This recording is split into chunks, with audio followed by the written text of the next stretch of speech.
البت و بادی برود چون سوی ایران زمین لشکر کشید.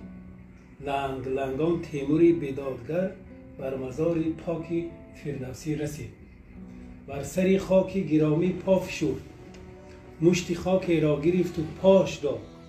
بعد بیت زیر را با زهر خند گویا از نام خود ایجاد کرد.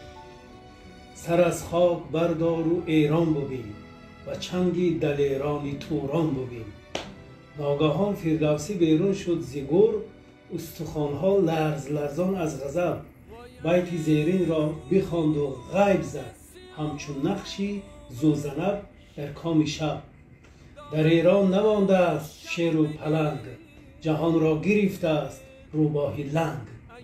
لال شد تیمور چه سنگ روی گور، مشکلش را کرد آسان عسکری.